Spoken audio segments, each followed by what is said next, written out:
Rain tapped gently on the glass walls of an upscale restaurant in downtown Manhattan. The hum of soft jazz filled the air, blending with the clinking of glasses and murmured laughter. At a corner table sat Evelyn Pierce, the youngest female CEO in the city, known for her iron will and heart colder than her morning espresso. Tonight wasn't about business, it was about something she hadn't faced in years: vulnerability. Her friends had convinced her to try a blind date. But as the minutes ticked by, her polished confidence began to falter. Her date never showed up. She sat there, checking her phone, pretending to scroll through messages that didn't exist. Around her, couples laughed, shared food, held hands. For the first time in years, Evelyn felt alone. The waitress came by with a sympathetic smile. "Would you like me to cancel the reservation, ma'am?" Evelyn forced a small, practiced smile. "No. I'll wait a little longer." But deep down, she knew she was waiting for something more than a man. She was waiting for a sign that her life could be more than meetings, deals, and empty penthouses. And then it happened. The restaurant door swung open, letting in a rush of cool air and the sound of raindrops.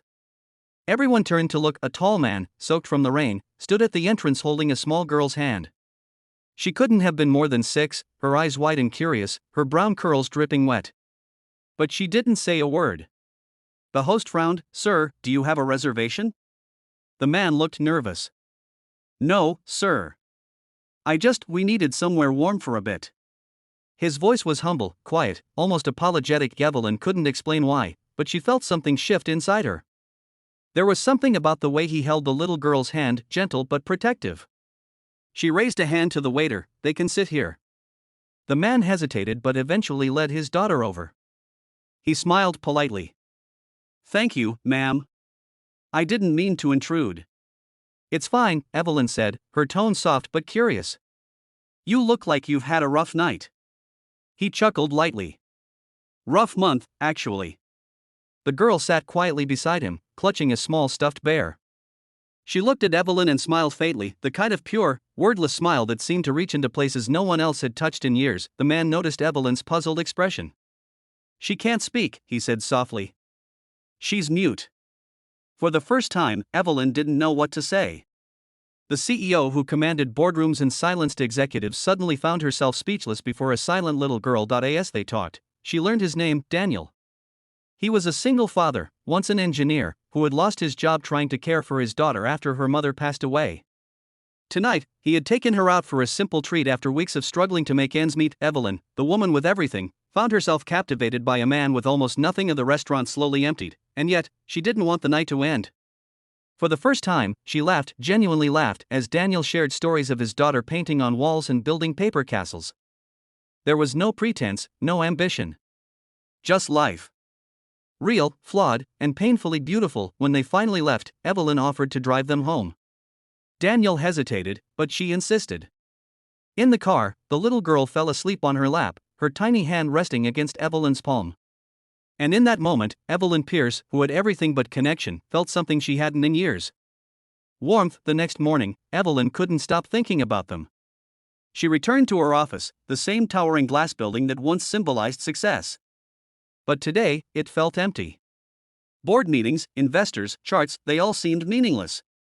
Her assistant's voice faded in the background as she replayed Daniel's words in her mind. "She's the only reason I keep going," he had said. Later that week, she found herself driving to the edge of the city, to a small apartment complex that looked nothing like her polished world. Daniel answered the door, surprised but smiling. His daughter rushed forward, waving her stuffed bear in greeting. Evelyn laughed softly, kneeling to her level. "I brought something for you," she said, handing the girl a small box. Inside was a voice assist device designed for children with speech impairments. It helps them communicate. The little girl stared at it, then at Evelyn, her eyes wide with tears. She pressed a button and for the first time, a small mechanical voice said, "Thank you." Daniel turned away, his voice breaking. "You didn't have to, I wanted to," Evelyn said quietly. That moment changed everything. Over the next few weeks, Evelyn found herself visiting often, sometimes helping with homework, sometimes cooking dinner, sometimes just sitting in silence with them. For the first time, she didn't feel like she was performing for the world. She was just living, but change never comes without challenge. Word spread among her board members that the powerful CEO was getting distracted. Investors began questioning her decisions. Her assistant warned her that her reputation was at risk. "You built this empire from nothing," they reminded her. Don't throw it away for sentiment. Evelyn faced a choice: stay the queen of glass towers, or follow the small voice that whispered she had finally found something real. One evening, after a brutal board meeting, she drove straight to Daniel's apartment. He was sitting on the floor with his daughter, painting stars on the wall. She looked at them, and realized this was what she had been searching for all along. "I'm done pretending," she said softly. "I thought I had everything, but I was just surviving." Daniel smiled, his eyes kind but uncertain. "You don't have to save us, Evelyn." She stepped closer. "Maybe you already saved me." That night, under the same rain that had once soaked them both, Evelyn stayed, not as a CEO, not as a success story, but as a woman learning to love again. The little girl, half asleep, reached out her hand and whispered through her device, "Family." Tears filled Evelyn's eyes as she held her hand. For once, she didn't need to make a deal, sign a contract, or prove her worth. She had already found what mattered most. A failed blind date had brought her what no empire ever could: a second chance at love, and a family she never knew she needed. And from that night on, Evelyn Pierce wasn't known as the CEO with an empty life. She was known as the woman who opened her heart to a single dad and his mute daughter, and found everything she had been missing all along.